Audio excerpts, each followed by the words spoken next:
안녕하세요. 유방암, 간전이, 사기암을 자연치유로 열심히 다스리며 살고 있는 보말알망입니다. 오늘은 이번에 제가 검진을 가면서 그 국민연금에서 지급하는 장애연금이라는 게 있다고 들어가지고 그 서류를 좀 간 김에 준비해서 왔어요. 그래서 그거를 조금 공유를 해드리려고 합니다. 일단 제가 국민연금에 전화해서 문의를 드린 결과 저한테 필요한 서류를 친절하게 안내를 해주시더라고요. 그게 보면은 국민연금 양식이 있대요. 그 양식에 맞는 소견서, 그리고 장애 신사용 진단서, 그리고 이제 의무기록 사본을 떼는 데서 떼면 되는 것들이 진료기록지, 검사 결과지, 경과기록지, 조직검사 결과지, 이렇게 네 종류인데요. 이 네 종류를 어떤 기간에 발생한 거를 뽑으면 되냐면, 첫 번째 초진에서 3개월, 저는 2016년 4월이라서 7월까지의 그 자료를 뽑았고요. 두 번째는 초진일로부터 1년 6개월을 기준으로 전후 6개월치라고 하는데, 이게 뭐 전후 3개월씩 6개월인지 6개월 1년치인지 몰라서, 저는 혹시 몰라서 2017년 4월부터 2018년 4월까지의 자료를 이번에 다 뽑아왔어요. 그리고 마지막으로는 청구 시점. 저 같은 경우에는 이번에 이제 자료를 들고 갈 거니까 지금 최근 3개월간의 자료, 아까 말씀드렸던 진료기록지, 검사 결과지, 경과 기록지, 조직 검사 결과지까지 이렇게 세 기간에 해당하는 자료를 저는 이제 적어가지고 가서 의무기록 사본 떼는 데서 이제 이 종이를 드리고 이렇게 떼어주세요 했어요. 그리고 국민연금 심사용 진단서랑 소견서는 그 선생님 진료 보기 전에 진료 볼 때 말씀하시면 되더라고요. 그럼 거기서 이제 알아서 처리를 해주시고 그렇게 떼면 되고요. 그리고 동사무소, 그러니까 주민센터 옛날처럼 주민센터에 가셔서 혼인관계증명서를 떼서 이제 이 서류를 꾸며서 가지고 가면 된다고 합니다. 그 살고 계신 거주지에 국민연금에 가셔서 하면 된다고 해요. 저 같은 경우에는 미혼이다 보니까 뭐 추가로 필요한 것들이 없었던 것 같은데, 뭐 상황에 따라서 다르니까 자세하고 정확한 거는 국민연금에 전화하셔서 담당자랑 통화를 하시는 게 제일 좋을 것 같아요.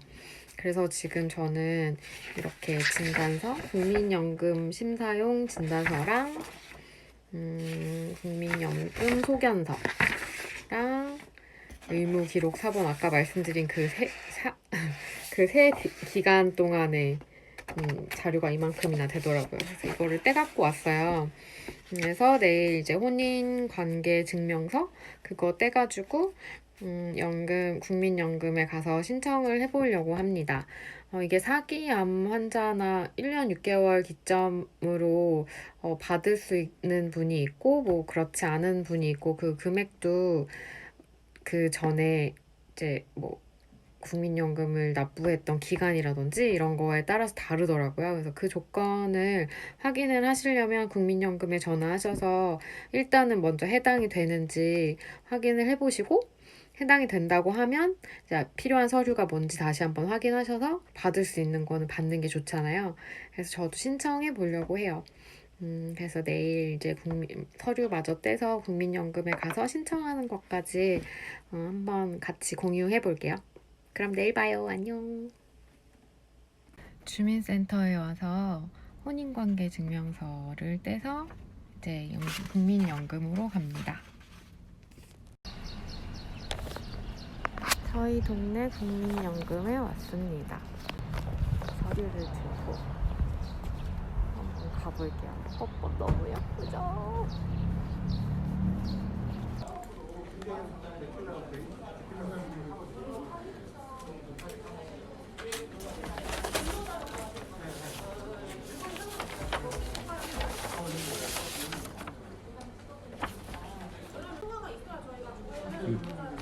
진단서 병원에서 소견서 혹시 네, 가지고 왔어요. 그때 말씀해주신 서류 다 떼가지고 왔거든요. 일로 보세요. 어디?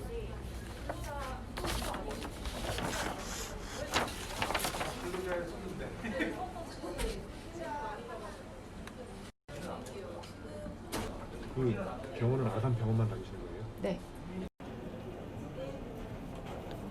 장애연금 지급 청구서를 작성해야 한대요. 신청을 다 하고 나왔습니다. 생각보다 빨리 됐어요. 생각보다 처리가 좀 신청하는 건 어렵지 않더라고요. 지금 제가 필요한 서류를 제출을 하고 담당자분이랑 얘기를 했는데 청구서 같은 거랑 뭐 장애연금 지급하는 그 통장이랑 이런 것들 확인해서 하는 거, 그리고 발생 경위, 그러니까 뭐 진단을 언제 받았고 뭐 어떻게 해서 어느 병원에서 어떻게 돼서 언제 재발 전이 진단을 받았다 정도 간단하게 이제 서류 작성해서 내고요. 그 심사하는 데는 보통 한 달 정도 걸린대요. 근데 뭐 그게 추가로 서류가 더 필요하거나 이런 경우에는 조금 더 시간이 걸릴 수도 있고, 건강보험이나 병원 쪽에 추가로 필요한 서류가 있는 경우에는 국민연금에서 직접 그쪽에 연락을 해서 한다고 해요. 그러니까 뭐 따로 제가 더 여기에 와서 할 필요는 없을 것 같고요. 암 같은 경우에는 암으로 인한 장애연금 신청 같은 경우에는 등급이 3등급까지만 나온대요. 근데 그 심사가 돼서 장애 등급을 받는 게 초진일로부터 1년 6개월 시점, 혹은 그때 이제 무탈하게 별 이상이 없어서 장애연금을 신청하지 않았다면, 이게 저 같은 경우에는 지금 3년이 지났잖아요. 근데 지금 청구 시점을 기준으로 그때 지금 전이 진단이 있으니까 이제 그거를 기준으로 이렇게 심사를 진행한다고 해요. 그러니까 일단 한 달을 기다려 봐야 될 것 같습니다. 결과 나오면 그것도 같이 공유할게요.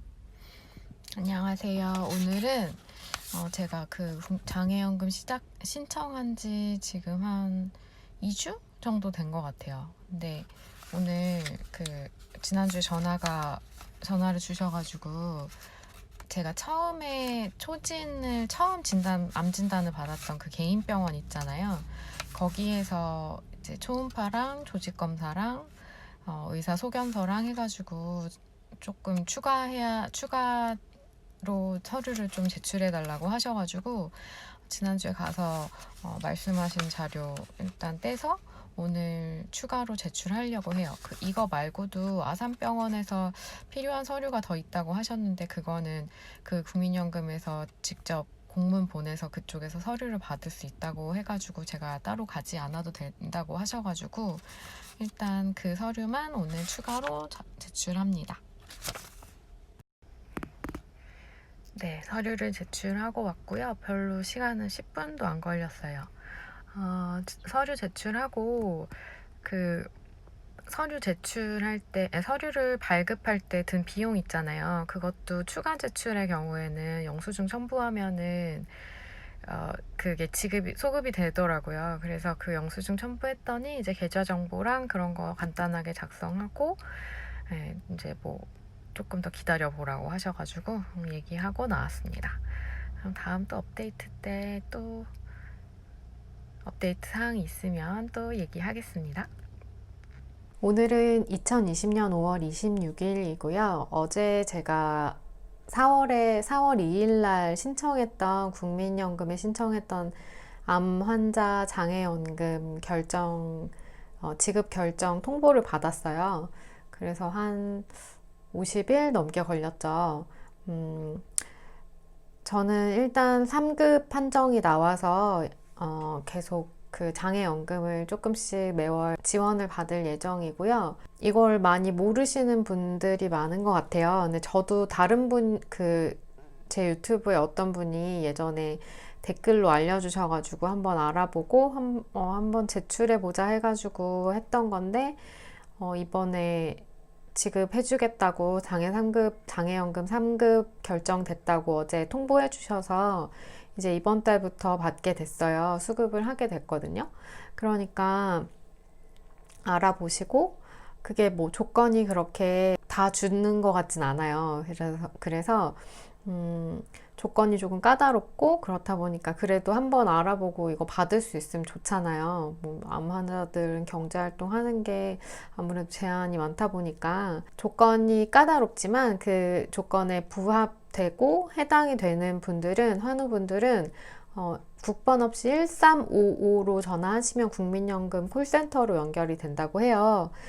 그러면은 가까운 지사의 장애연금 담당자 번호를 알려줄 거거든요. 그러면은 그쪽에 전화하시면 굉장히 친절하게 안내해 주실 거예요. 한번 알아보시고 받으실 수 있는 분들은 받으셨으면 좋겠습니다. 수급하는 그 조건에 따라서 뭐 1급부터 3급까지가 해당이 되고요. 암 환자는. 근데 그 중에 초진일 당시에 가입하고 있던 그때 소득에 따라서 지금 제가 받을 수 있는 환자들이 받을 수 있는 금액도 다 달라져요. 그러니까 그게 20만 원대부터 뭐 많게는 한 50만 원 정도까지 되는 것 같아요, 매월.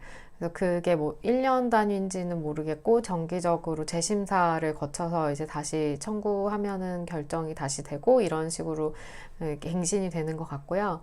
그러니까 조금이라도 가게에 도움이 될 수도 있으니까 꼭 알아보시고 한번 문의를 먼저 해보셨으면 좋겠어요. 그러면 제 영상이 도움이 되셨으면 좋아요 부탁드리고요. 응원의 댓글과 구독 안 하신 분들은 구독, 그리고 알림 설정, 전체 알림 설정도 부탁드릴게요. 필요하신 분들께, 환우분들에게 조금이나마 도움이 됐으면 좋겠습니다. 그럼 오늘도 잘 사시고요. 다음에 또 만나요. 안녕.